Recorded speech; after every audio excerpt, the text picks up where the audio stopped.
Okay, look, we both know you're likely to not agree with this video, and that's okay. I also know that this opinion makes me sound like a mega casual that's never watched a fight start to finish in his life. What, you think Khabib would beat GSP in a fight? Yes. Yes, I do. So let's talk about it. Let's talk about it. The first UFC pay-per-view I ever watched live was UFC 117, Silva vs. Sun and One. Have I been watching since Royce fought Shamrock? Well, not exactly, but I watched a lot of Silva's title reign. I watched Jon Jones tear through the light heavyweight division. I watched Demetrius put an entire division on ice with how hilariously better he was in the competition. I witnessed Conor Mania, Ronda Mania, Izzy Mania, the Olive era, and I witnessed the real GOAT CM Punk clobber Mickey Gall and Mike Neverland Jackson. Point being, I've seen a lot of them come and go over the years. And through it all, I've had plenty of questions, I've gone out on a limb, and I've been wrong countless times in my analysis of fights. That being said, there were times I wondered if this was the guy to beat Anderson Silva. I wondered if there was anyone that could beat Cain Velasquez besides the altitude. But there was only one man that I was absolutely positive would win every single fight he was in. Khabib Nurmagomedov. Right there. Look at those numbers. Wow. He's going to stop it. Yep. So let's start it off. Khabib is arguably the greatest grappler in MMA history. His understanding of balance in particular is very impressive.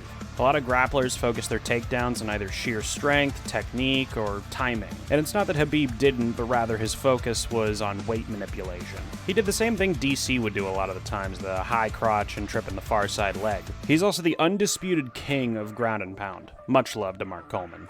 He's the only guy whose ground and pound can be heard outside the arena. Open the damn door! Make me fat ass.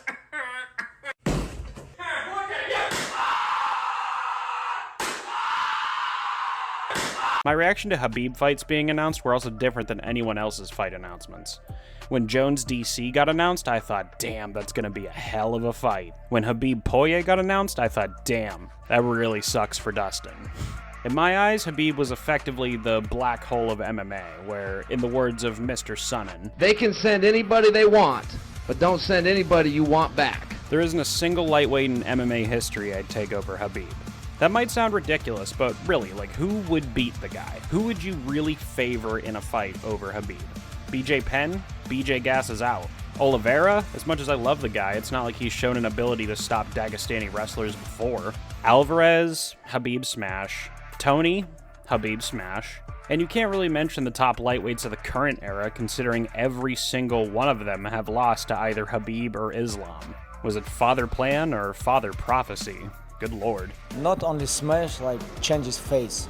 You know, I want to change his face. I do want to acknowledge that Khabib does not have the resume to really enter the GOAT case, as Jon Jones loves to throw tantrums on Twitter about constantly.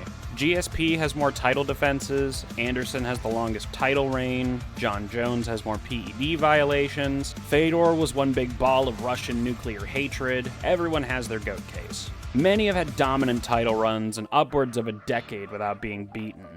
But in a blood sport like MMA, we witnessed one man that never bled.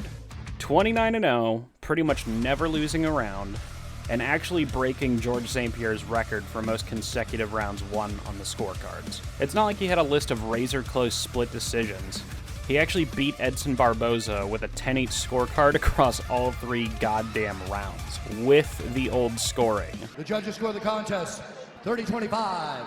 30-25 and 30-24. That's an old school 10-8. Yeah. It's an old ass whooping 10-8. Yeah. Look at Barboza's face. Who has been able to impose themselves like this on world-class fighters on the ground? Never. Something else I don't think Khabib gets credit for was his fight IQ. He was a guy that had his opponents thoroughly scouted out ahead of time. I have a little bit plan, you know, make him tired, make him look bad. As we learned later from Daniel Cormier, rather than armbar him from his mom's, I'm just going to triangle you because that's the merciful. This guy is out here taking fucking pity on his opponents. In reality, the guy actually had a pretty solid boxing game with some of the ugliest but effective striking in MMA history. It's fitting him and DC were teammates, because if Khabib's striking is ugly, DC's striking is Vanderlei Silva. And look like Vanderlei Silva in a dress and heels. Khabib brought the fight into his world as soon as he could, and drowned his opponents in those deep waters. And the funny thing is, the commentators would say the exact same thing every fight. We have never seen this before. I'm having a hard time with all my years of watching fights thinking about a guy who's been able to do it, but not like this. No, not with ground and pound. And not that consistent with the takedowns against world-class fighters. And correct, we had never seen this before. And now with Islam taking over the mantle, we'll have to see where his career goes. I mean, already 2 wins over a prime Volkanovski. That is hard to top. But while there are records that will probably never be broken, Mighty Mouse has the title defenses, Anderson has the days as champ, GSP beat the most high-level competition probably.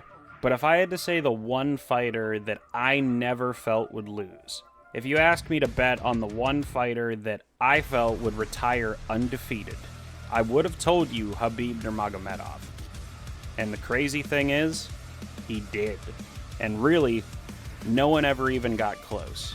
Or if I can use one more Chael quote, we never saw how good Khabib really was.